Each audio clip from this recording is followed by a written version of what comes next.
want to show you this, and I'll show you at the beginning, because this demonstrates how the federal government has been using your CPP funds to so-called invest in electric vehicle plants.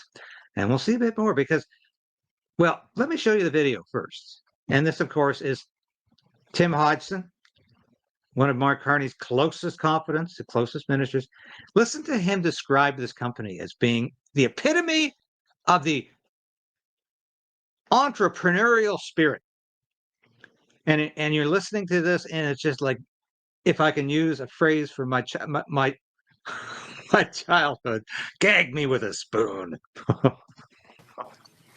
Hi again, Mr. Hodgson. This is Leora Schertzer from the Montreal Gazette. For these battery plant investments, is the government taking steps to avoid repeating the failure of the Northvolt project? I know that was more the provincial government's jurisdiction. No, it wasn't. No, it wasn't. But you've allowed Hodgson room to escape. You gave him an escape bill. But yeah, we didn't invest in that, and I'm not going to comment on investments that the Quebec government made. Look, what I will say is, in Canada, all right, we need to celebrate.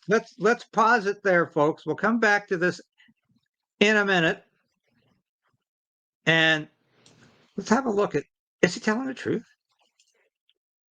Canada pledges billions to Northvolt to build Quebec EV battery plant. Oh, and you know what that's about, right? It's just like the gun grab. It's about appeasing Quebec voters. So yeah, we'll give billions to an EV plant that's going to fail and that has gone out of business. And the Financial Post reported this. To help attract Northvolt, Canadian Prime Minister Justin Trudeau's government is matching subsidies available for U.S. manufacturing under Jurisdiction Reduction Act, or the Inflation Reduction Act. I can barely read this. So he lied. Hodgson is lying. And here's Tim Hodgson. Whether it's storing renewable power or fueling the next generation of vehicles, global battery demand is set to grow nearly 150-fold by 2050. Sounds good, doesn't it? I want us to meet that demand at home, and that's why today in Montreal I announced $22 million for 8 made-in-Canada battery projects from Nova Scotia to BC. Well, I thought you weren't investing in these things.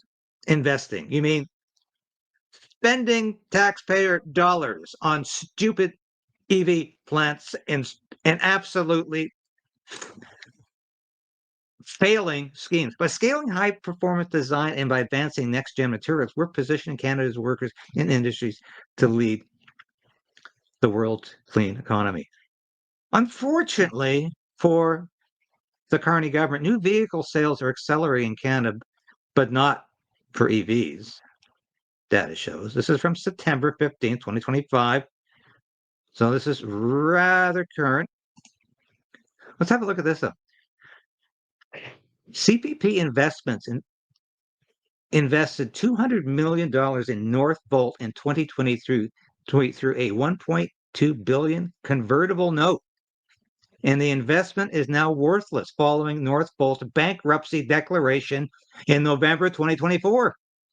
Other Canadian investors, such as OMERS and the Caisse de dépôt et placement du Québec, also had significant exposure to the company. The collapse of Northvolt is a major setback for Canada's EV battery ambitions and has resulted in significant financial losses for Canadian pension funds.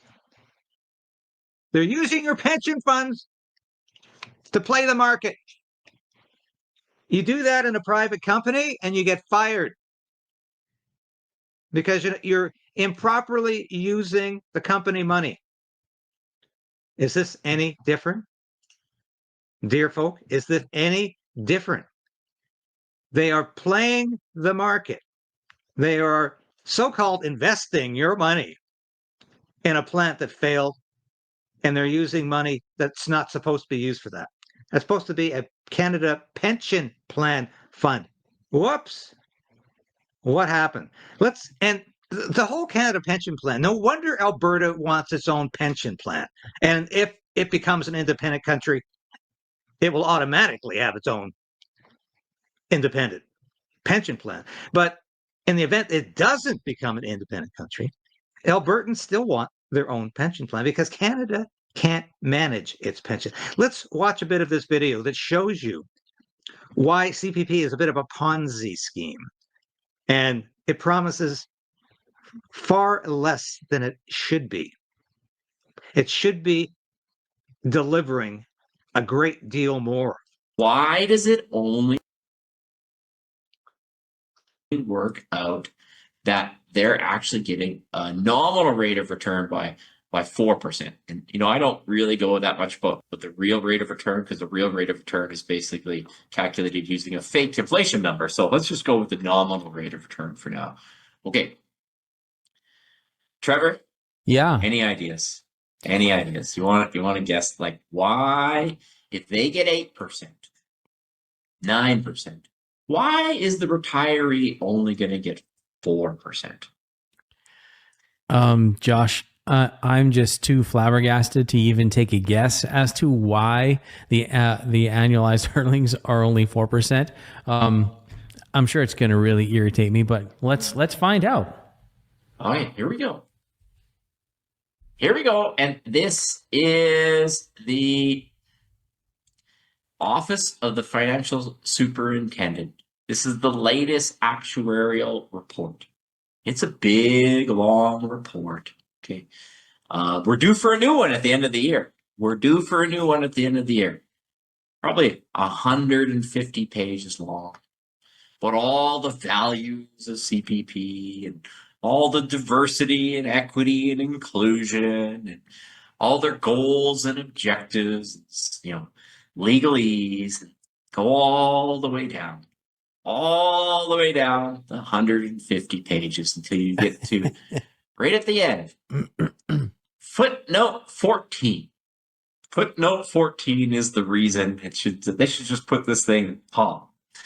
And it says, as at December 31st, 2021, under the closed group approach. So let me tell you how they try to sell this to people. It's like they say it's the open group approach, because obviously we're going to get new people entering CPP who are going to pay into the program. So under the open approach, open's a good word, right? We should be able to use that. Open's a good word. We could just openly use the new participants' CPP contributions to pay the old participants, okay? But if you calculate it on a closed group approach, so what that means is if you calculated the net present value of the obligations that you have today and measured them against the assets you have today, the actuarial obligations of the base plan, this isn't according to me, this isn't according to the Fraser Institute, this is the Office of Financial Superintendent, okay, are equal to 1,686 billion. Okay, so 1,686 billion, 1.6 trillion. Okay, the actuarial obligations of the base plan are 1.6 trillion. The assets are 543 billion, and the asset shortfall is 1,142 billion. There's no money in the fund. That's what it comes down to. I encourage you to watch that whole video. It's about 15 minutes long. It outlines how this is like a pyramid scheme, a Ponzi scheme. And let's go back to Tim Hodgson. After what you saw about, we had nothing to do with the investments into this Northvolt, listen to Tim Hodgson. Try to make sense of this. Entrepreneurs. We need to celebrate people who are trying to do new things and bringing people who are trying to create entrepreneurs. We need to celebrate people. We need to celebrate. Are you calling Northvolt entrepreneurs because they failed dismally, even though it was all subsidized? That's not entrepreneurial spirit.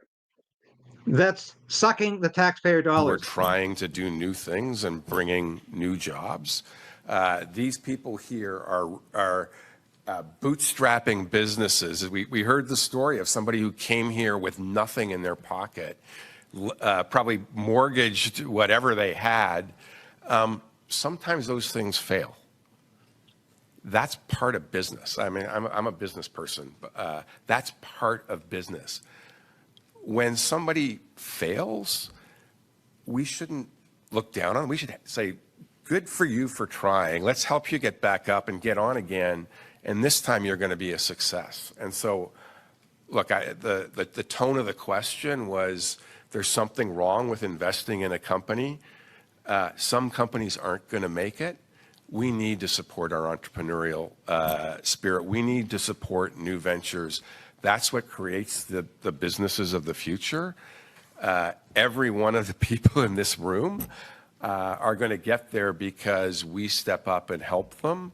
And I know the federal government will keep doing that. I won't speak for the Quebec government, but I hope they keep doing it as well. Okay, I'll get back to this in a sec. What is the federal government going to do?